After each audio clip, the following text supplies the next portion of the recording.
nígbà tí gbogbo èyí wọ pátápátá fún Portable, Omoyele Sowore Loba abẹ Saheed Osupa o nítorí bá sọ pé òun ti túwọ̀ òun kò bá aṣèjọ́ kankan mọ́. Ìròyìn yàjóyàjó tí a gbọ́ báyìí ni pé Portable wèrè olórin ìdààmú àdúgbò ti padà rí àánú gbà o. Wọ́n ní Omoyele Sowore gbajúmọ̀ oníròyìn ẹni tí tó ṣe ajàfẹ́tọ̀ọ́ pẹ̀lú olóṣèlú tí wá Saheed Osupa kan o. Ó lóun ti bá Jàkí ọba orin sọ̀rọ̀ àti ó nínú ìtàkùrọ̀sọ àwọn méjèèjì gẹ́gẹ́ bí Sowore ṣe gbé sórí ìkànnì ẹ̀. Ó ní mo bá Saheed Osupa sọ̀rọ̀ dáadáa nínú ọ̀rọ̀ wa náà ni mo ti jẹ́ kí ó mọ̀ pé kì í ṣe ohun tó dára o. Bí àwọn ọlọ́pàá ṣe máa ń sọ ẹgbẹ́ tí kì í ṣe ti ìwà ọ̀daràn dé ìwà ọ̀daràn mọ́ àwọn èèyàn lọ́wọ́ tí wọ́n yóò sì máa fi ìyà jẹ àwọn èèyàn ní ọ̀nà tí kò tọ́. Bẹ́ẹ̀ ni Sowore sọ pé lójú ẹsẹ̀ náà ni Osupa pàpà ṣàlàyé fún mi pé òun mọ̀ọ́mọ̀ sá fún wàhálà tàbí ohun tó lè kó Portable sínú ewu ni o. Nítorí ẹ̀gbọ́n ni òun ṣe fi ọ̀rọ̀ ohun tó ìjọba létí. Òun kò sì fẹ́ kí ẹnikẹ́ni máa wo ọ̀rọ̀ tó wà nílẹ̀ bíi pé òun lo agbára tàbí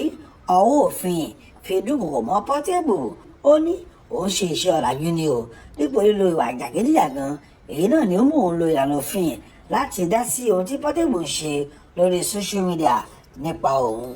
Ju gbogbo ẹ̀ lọ ó lóun ti wá túwọ́ nínú ẹjọ́ tí ó gbé Portable dé ọgbà ẹ̀wọ̀n ní Òkè Kúrá nílùú Ìlọrin o nígbà tí kò rí béèlì gbà láti àná Monday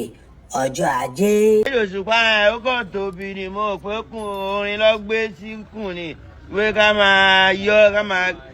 àṣejápalẹ̀ gbé síkùn ẹ láwọn aláìwèrè yòówé rẹ́pọ̀ lọ́wọ́ tèmi náà sáàmọ̀ wèrè ló bá dé mo ti wèrè bọ̀ ṣé wèrè tẹ́ ti ṣe ní sáìdì tí ó dìde sí yẹn wèrè tí ọgọ́dọ̀ wèrè tó ń lo wèrè ó jì before IG ẹ sáwọn pé wèrè ọmọ eke yàtọ̀ sí wèrè àgbààgbà tí ó gbà ó máa dàgbà yá o wèrè tó ń lo bẹ́ǹsì wèrè tó ń lo ṣẹ́fólẹ́tì fújì lẹ́ẹ̀kọ́ hip hop lèmi ń kọ́ o ẹ dà mí mọ́mọ́ tọ́ àbí ká yọ tí ń sọ́tọ̀ o ṣé máa dà mí mọ́mọ́ tọ́ àbí kí n yọ tí ń sọ́tọ̀ ẹ gbé fàlàjì ọ̀gá ni Paso ṣé Paso kò yọ mí rí ó dà mí mọ́mọ́ tọ́ for life ọ̀gá wa bẹ́ẹ̀ gbẹ̀ ni ọ̀gá ní bọ́dì ẹ̀ ń ṣeré ẹ̀yìn àtòkò wà balẹ̀ jẹ́ Èkó láwà. Lẹ́yìn ọ̀rẹ̀yìn King Saheed Osupa ó ti fàwé ìpẹ̀jọ́ Portable yá o. Wọ́n ní àwọn ò bá Portable ṣẹjọ́ mọ́ o wọ́n ti lọ withdraw charges èyí tí wọ́n fi pe Portable lẹ́jọ́ nílùú Ìlọrin. Tẹ́ ẹ̀ bá gbàgbé lánàá òde yìí mọ̀ ni wọ́n fi ojú Portable ni wọ́n fi balẹ̀ ẹjọ́ nílùú Ìlọrin tó sì jẹ́ wípé ìgbà tí wọ́n gbé Portable délé ẹjọ́ lẹ́yìn ọ̀rẹ̀yìn ọ̀hún wọ́n gba onídùúró Portable ṣùgbọ́n láti ìgbà náà ni àwọn agbẹjọ́rò Portable ni wọ́n ti ń sá sókè sá sódò pé kí wọ́n kàn tiẹ̀ rí gbogbo àwọn nǹkan tí wọ́n ní kí Portable kó wá gẹ́gẹ́ bí nǹkan tí ó fi dúró ṣùgbọ́n láti ìgbà náà gbogbo ìgbìyànjú wọn láti rí àwọn nǹkan ìdúró ló já sí pàbó. Bẹ́ẹ̀ bá wá gbàgbé látàná ọ̀hún lóríṣiríṣi àwọn èèyàn ti ń sọ̀rọ̀ kódà ẹni tó jẹ́ agbẹjọ́rò Portable ó sọ̀rọ̀ wípé ìgbà táwọn kọ́kọ́ dé ọ̀dọ̀ àwọn ọlọ́pàá ìyẹn police command nílùú Ìlọrin àwọn rí Saheed Osupa àwọn sì bẹ̀bẹ̀ kódà gẹ́gẹ́ bí ohun tí agbẹjọ́rò ti Portable tó sọ lánàá wípé kódà ẹni tó jẹ́ commissioner of police ó bẹ̀ King Saheed Osupa tí King Saheed Osupa sì sọ wípé dandan ńlá àfi kí wọ́n fojú Portable kí wọ́n fi balẹ̀ ẹjọ́ ṣùgbọ́n gẹ́gẹ́ bí àtẹ̀jáde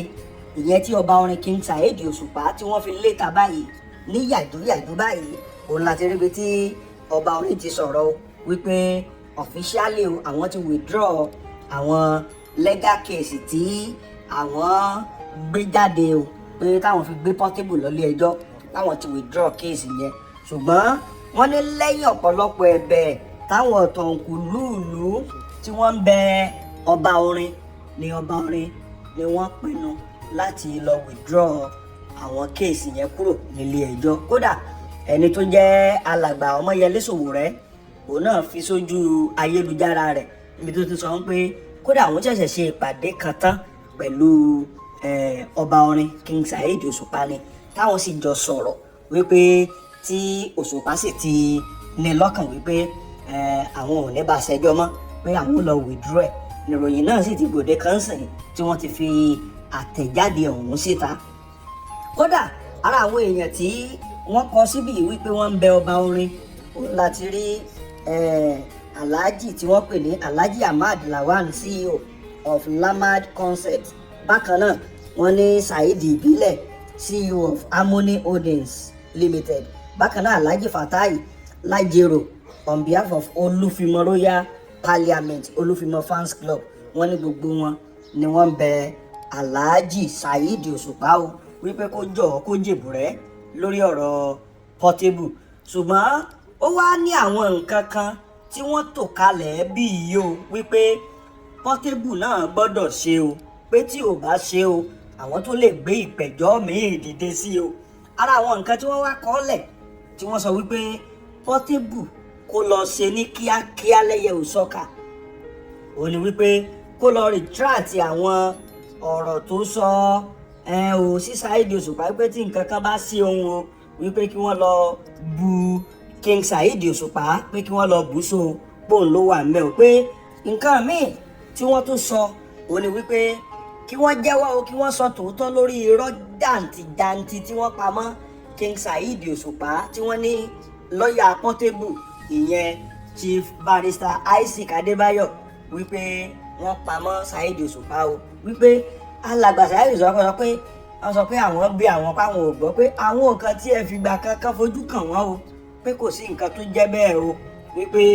irọ́ ni wọ́n pa mọ́ wọn o. Bákan náà wọ́n ní kí Portable pé kó lọ sign undertaking bó ń ṣetán láti yẹra pátápátá láti mọ bullying lórí ẹ̀rọ ayélujára àti ìwà àbanilórúkọ jẹ́ defamation àti character assassination. Wọ́n ní gbogbo ẹ̀ láti sìn lọ pé kó lọ ṣe kí ni pé kó kọ́ ọ́ lẹ̀ pé òun ò ní ṣe bẹ́ẹ̀ mọ́ o. Wọ́n wá ní tí gbogbo àwọn condition táwọn gbé kalẹ̀ yìí o tí ò bá ti lè ṣe o ó tún ṣeé ṣe o kí ẹjọ́ ọ̀hún káwọn tó gbé dìde padà o. Wọ́n nítorí ìdí táwọn sì fi ṣe gbogbo táwọn ṣe yìí ni wípé àwọn fẹ́ jẹ́ kí àwọn ọ̀dọ́ tí ń kọrin láwùjọ wa kí wọ́n mọ̀ wípé kò dìgbà tí èèyàn bá tún mọ̀ hùwà jàǹdùkú mọ̀ búyàn mọ̀ hùwà rádaràda mọ̀ hùwà aláìlẹ́kọ̀ọ́ látò mọ̀ pé òun kọrin wípé àwọn fẹ́ jẹ́ kí òpin kó dé bá àwọn àwà burúkú àwọn àwà tí ì ṣe wọ ọmọlúàbí tí Portable ti ń bù káàkiri pé àwọn fẹ́ jẹ́ kí wà òun kó dópin pé àwọn ò ní lọ́kàn láti ṣe Portable níbi ṣùgbọ́n kó lè kọ́wọ́ àwọn àwà burúkú ìbúni ìbanilórúkọ jẹ́ ìsọkúsọ tí máa ń sọ kiri pé kó lè ti ọwọ́ ẹ̀ bọlẹ̀ ló jẹ́ kí àwọn gbé ìgbésẹ̀ o. Ṣùgbọ́n nígbà tí ń sọ̀rọ̀ yìí ọba orin wọ́n ti lọ withdraw kéèsì again.